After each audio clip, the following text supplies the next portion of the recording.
नमस्कार, मैं टीना मुखर्जी। मेरी तरफ से आप सभी को दीपावली की हार्दिक शुभकामनाएं। बहुत दिनों बाद मैं अपना ये नेक्स्ट वीडियो लेकर आई हूँ, तो आशा करती हूँ मेरा वीडियो आप लोगों को पसंद आएगा। हम सब ने हेल्थ इंश्योरेंस तो डेफिनेटली लेकर रखा ही होगा, पर क्या हमारा हेल्थ इंश्योरेंस हमारे मेंटल इलनेस या मेंटल हेल्थ रिलेटेड प्रॉब्लम्स को भी कवर करता है? ये एक बहुत इंपॉर्टेंट बात है। तो मेरे इस वीडियो में आज हम बात करेंगे मेंटल हेल्थ इंश्योरेंस के बारे में। बात करने से पहले मैं आप सबको कहना चाहूंगी, अगर आपने मेरे इस चैनल को सब्सक्राइब या फॉलो नहीं किया है तो काइंडली मेरे इस चैनल को सब्सक्राइब और फॉलो जरूर करिए, ताकि इस तरह के इन्फॉर्मेटिव वीडियोस मैं आपके लिए बनाती रहूं। तो चलिए बात करते हैं हमारे इस वीडियो में मेंटल हेल्थ इंश्योरेंस के बारे में।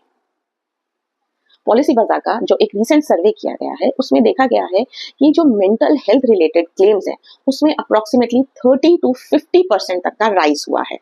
जो अर्बन इंडिया है वहां पर अप्रोक्सीमेटली 10.6% अडल्ट्स ऐसे हैं जो कि मेंटल हेल्थ रिलेटेड प्रॉब्लम से जूझ रहे हैं। अब ये मेंटल हेल्थ रिलेटेड प्रॉब्लम्स कई तरह से आ सकता है। देखिए, कुछ प्रॉब्लम्स तो हम लोग जानते ही हैं, जैसे एंजाइटी हो गया, डिप्रेशन हो गया, स्किज़ोफ्रेनिया हो गया, बाइपोलर डिसऑर्डर हो गया, ये सब तो है ही। प्लस सपोज अगर किसी को कोई मेजर बीमारी है जैसे कि कैंसर, अब कैंसर से जो पीड़ित लोग होते हैं उनके अंदर मेंटल प्रॉब्लम का होना, शुरू होना is a very common thing, because ये एक ऐसी बीमारी है जो सिर्फ आपके फिजिकल स्ट्रक्चर को नहीं खराब कर रही है, ये आपके मेंटल स्टेटस को भी खराब कर रही है। तो हमारा हेल्थ इंश्योरेंस प्लान ऐसा होना चाहिए जो हमारे सभी मेंटल हेल्थ रिलेटेड प्रॉब्लम्स या डिसऑर्डर्स को भी कवर करे। ये बहुत ही जरूरी एस्पेक्ट है जिसे हम नेग्लेक्ट नहीं कर सकते हैं।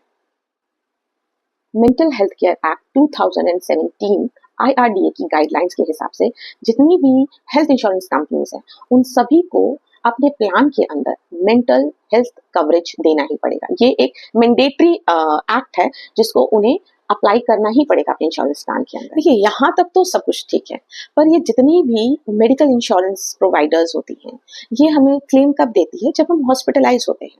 पर इन केस अगर हम किसी भी तरह के मेंटल इलनेस से ग्रसित हैं तो हमें रेगुलर OPD कंसल्टेशंस की जरूरत पड़ती है। तो अगर आपके पास कोई एग्जिस्टिंग हेल्थ प्लान है तो आप जरूर पता करिए कि उसके अंदर मेंटल इलनेस का किस तरीके से कवरेज दिया गया है।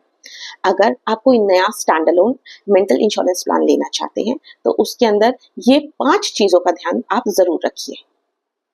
सबसे पहला पॉइंट है जो आपको देखना है कि जो आपका प्लान है क्या वो प्लान आपको OPD बेनिफिट देता है कि नहीं।